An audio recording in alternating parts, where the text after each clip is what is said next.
175%, 160%,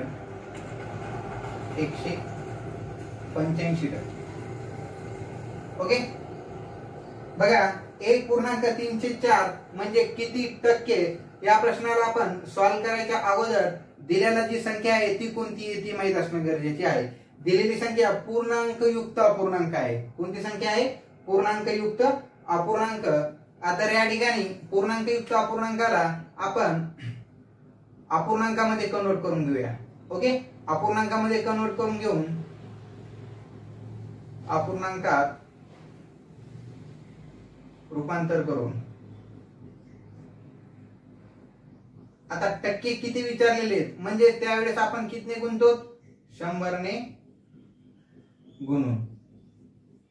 प्रत्येक संख्येला ज्यावेळेस आपण पर्सेंटेज त्या संख्येचं फाइंड करतो त्यावेळेस त्या संख्येला कितने गुणतो? 100 ने गुणतो. मग आलेला अपूर्णांक किती असेल या ठिकाणी? याचा अपूर्णांकात रूपांतर जर करायचं असेल तर तुम्हाला ज्यावेळेस आपण पूर्णांक युक्त अपूर्णांक हा चॅप्टर शिकला त्यावेळेस तुम्हाला मी सांगितलं की दिलेली जी संख्या आहे, आता संख्या या ठिकाणी 1.34 अशा पद्धतीने त्या संख्येचं वाचन करतात. 1.34 म्हणजे या 1 आणि 4 चा गुणाकार करून जो काही गुणाकार येत असेल त्या गुणाकारामध्ये छेदात अंशातील संख्या काय करतो आपण?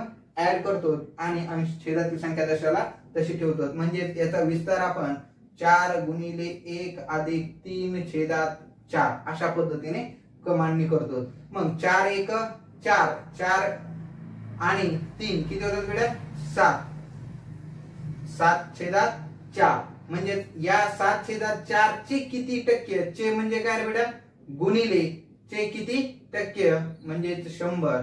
आता या ठिकाणी आपण 4 1 4, 4 दोन्ही 8 राहतात किती? 2. मग या ठिकाणी पुन्हा आपण 4 2 जर दिले तर 20 होतात. 4 ने 20 ला भाग दिला तर 4 पंचे 20. 25 आणि 7 आता राहिले किती? 7 गुणिले 25. मग या ठिकाणी 7 5 35. 7 5 किती? 35. 3 7 2 14, 14 आणि 3 17 म्हणजे 175%.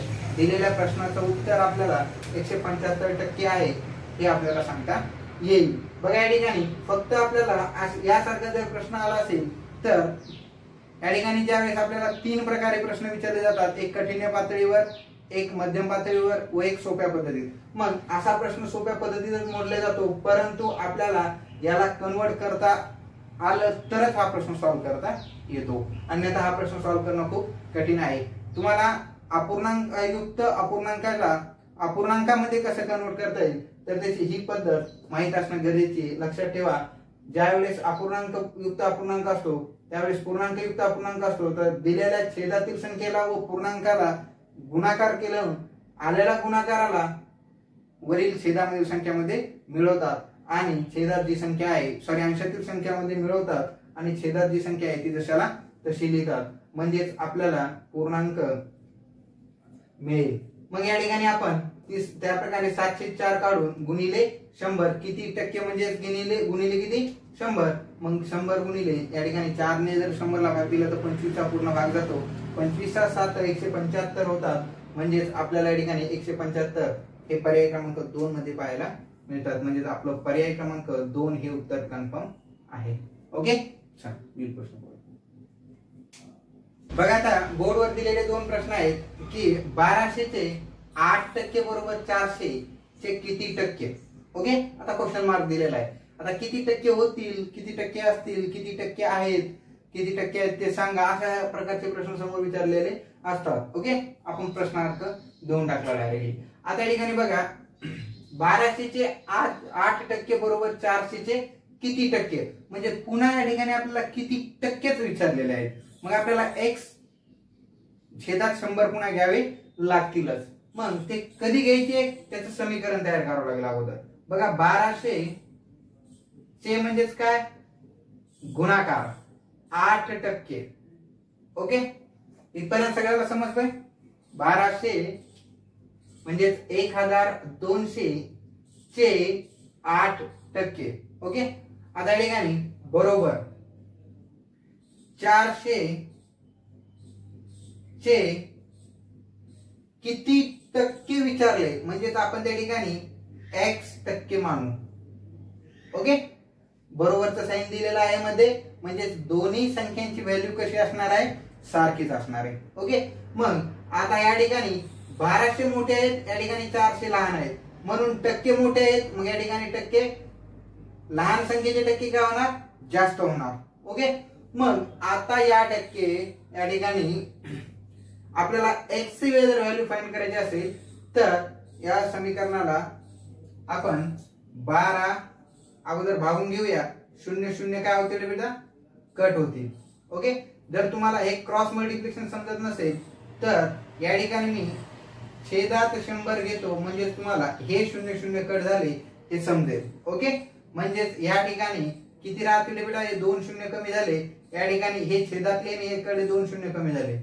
आता ज्या राहिलेल्या संख्या आहेत त्या संख्या आपण खाली मानून घेऊया. इथं 12 राहिलेत, इथं 8 राहिलेत, गुणाकाराचं साइन आहे बरोबर. या ठिकाणी 4 बाकी आहेत, गुणिले गुणाकाराचं साइन आहे आणि x, म्हणजे बाकीचे जे काही शून्य असतील ते आपण काय केलेले आहेत, कॅन्सलेशन मध्ये कट केलेले आहेत. मग ज्यावेळेस आपण काटाकाटी करू त्यावेळेस वरी 2 शून्य आहेत, खाली 2 शून्य आहेत, वरी 2 म्हणजे समसंख्यामध्ये शून्य आहेत, म्हणजे शून्य त्या ठिकाणी कुठेही राहणार नाही.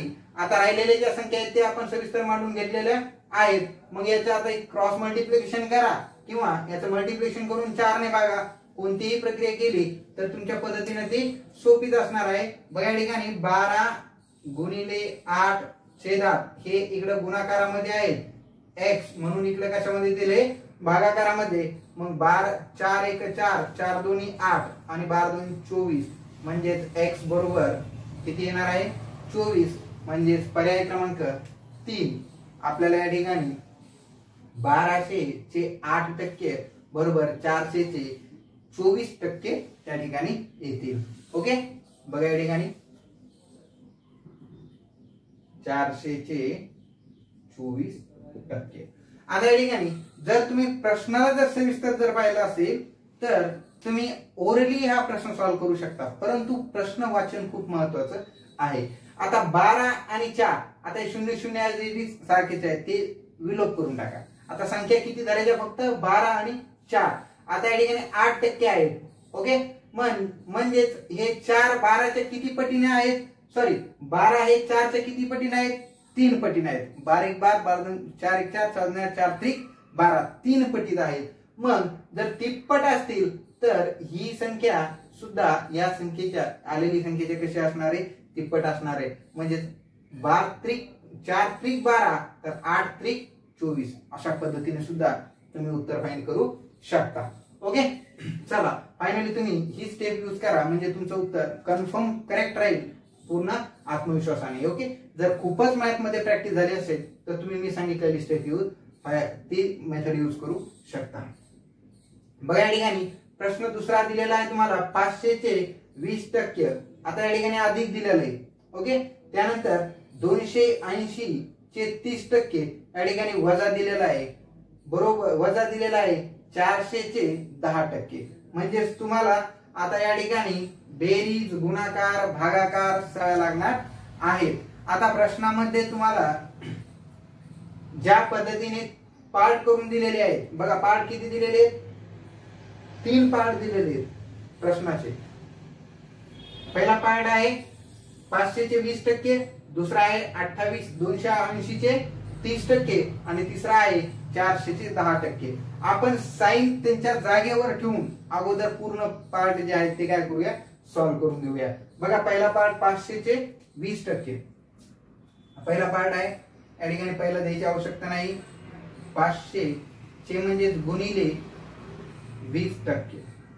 ओके, दुसरा पार्ट कोणता आहे, 280 गुणिले 30%. तिसरा पार्ट किती आहे, 400 चे 10%. ओके, हे तिन्ही पार्ट आपण एक एक करून काय करूया, सॉल्व्ह करूया. पहिला पार्ट बघा,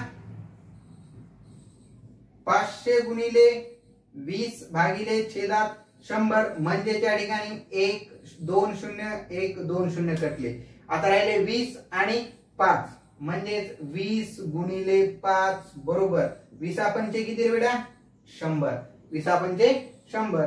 आता या ठिकाणी 280 चे 30% हे दिलेलं आहे इथं. 280 गुणिले 30 छेदात 100.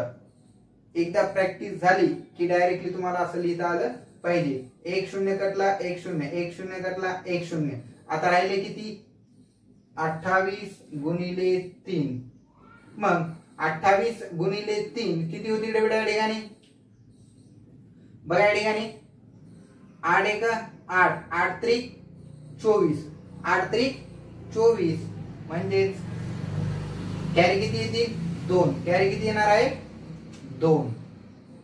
आता कॅरी जर 2 आला असेल तर आपण या ठिकाणी 8 3 24 अच्छे 2 बेत्रिक 6 आणि 2 किती होतील 8.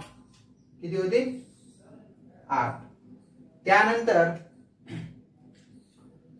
तिसरा प्रकार आहे 400 गुणिले 10/100.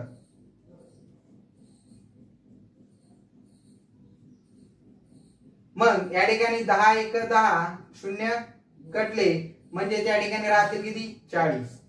किती राहतील सगळे बेटा 40. आता या ठिकाणी आपल्याला दिलेल्या संख्येतील सर्व संख्यांचे पार्ट आपण सॉल्व्ह करून घेतले. मग आता जे चिन्ह दिलेले ते चिन्ह पहा. या ठिकाणी प्लसचं आहे या ठिकाणी मायनसचं दिलेलं आहे. म्हणजे प्लस आणि मायनस जर दिलेला असेल तर समीकरणामध्ये त्याच्या संख्या यांची व्हॅल्यू 100 आहे. याची व्हॅल्यू किती आहे 84 आहे आणि या संख्यांची व्हॅल्यू 40 आहे.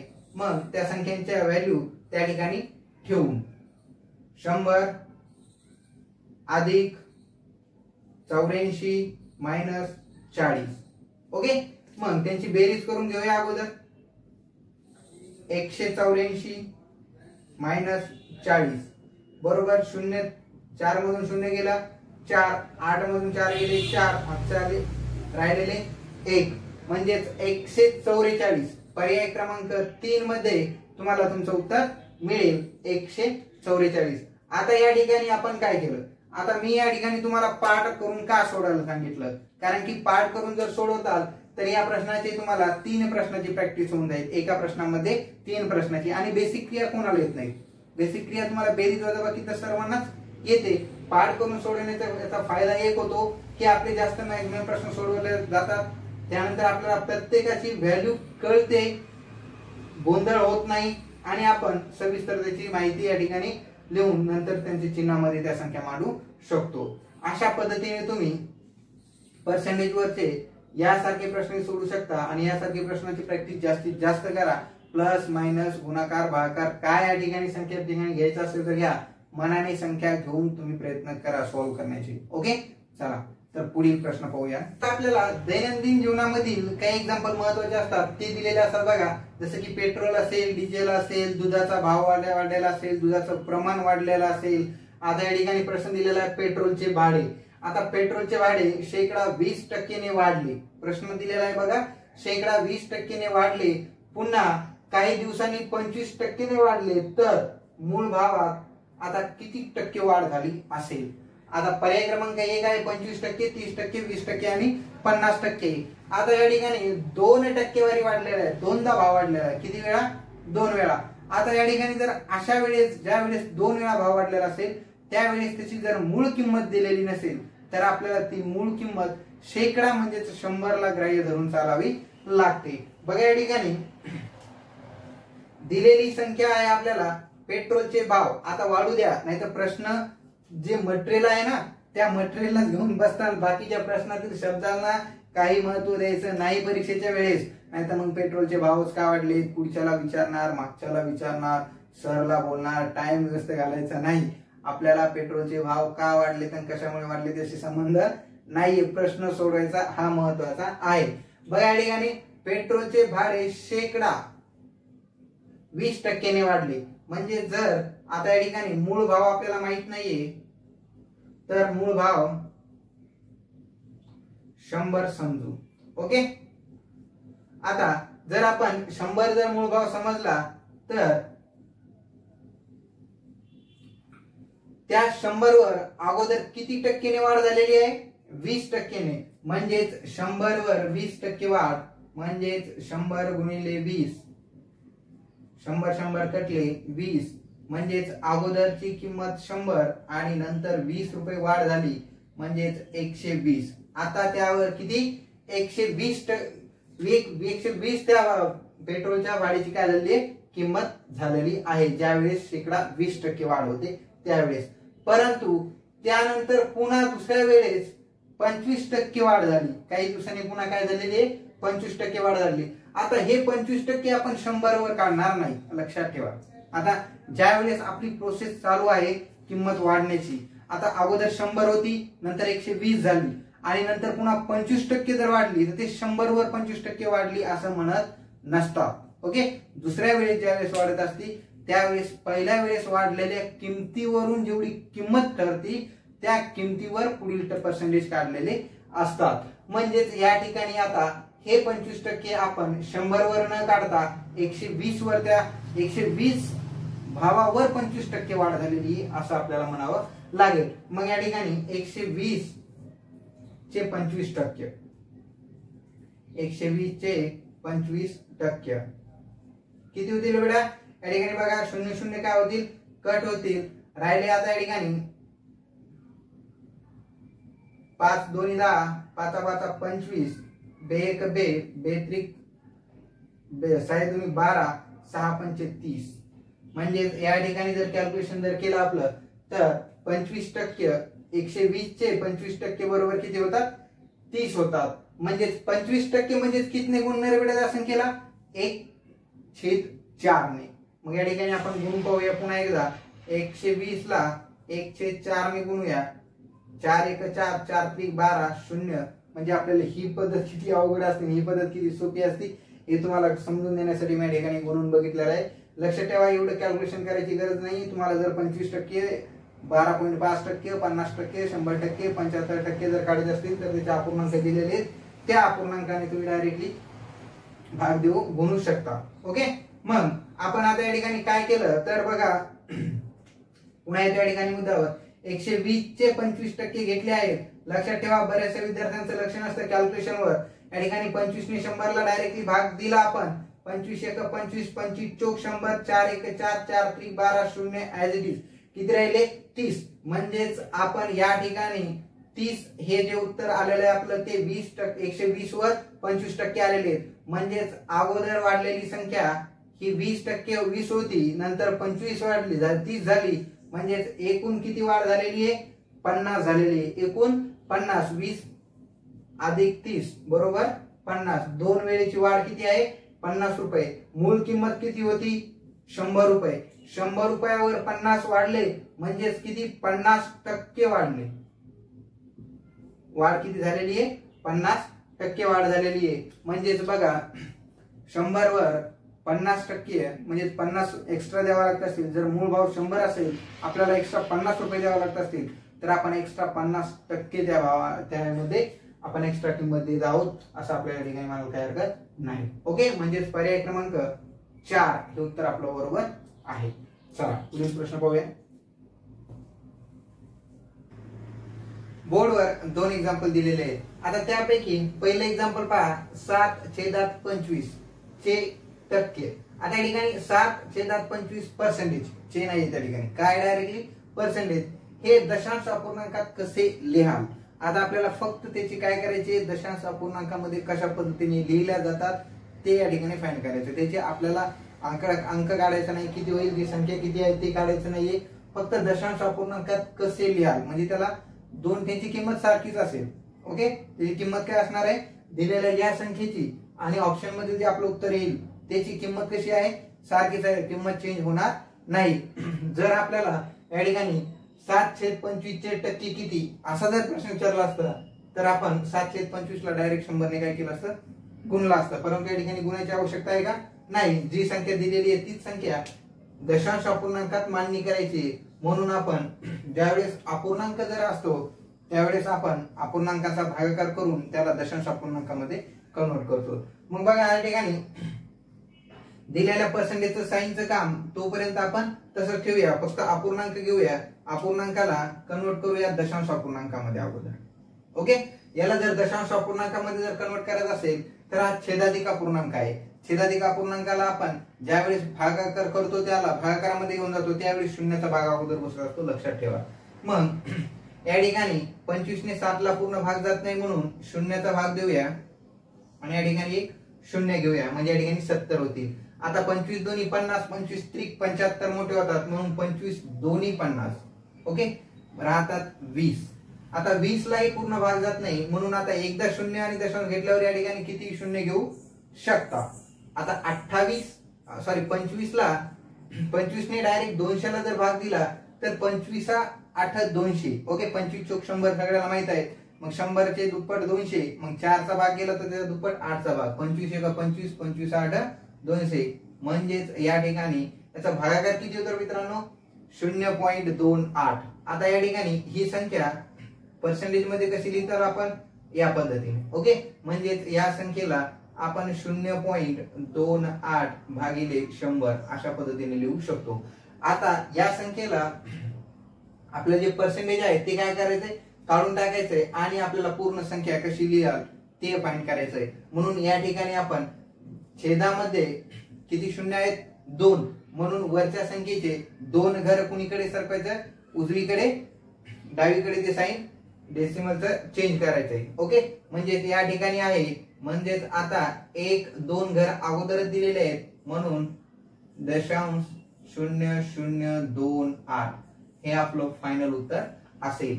ओके, मग अशा पद्धतीने आपण पर्याय क्रमांक 2 मध्ये आपलं फायनल उत्तर आपल्याला मिळेल जर आपल्याला दशांश अपूर्णांकामध्ये जर 7/25 ला जर कन्वर्ट करायचं असेल.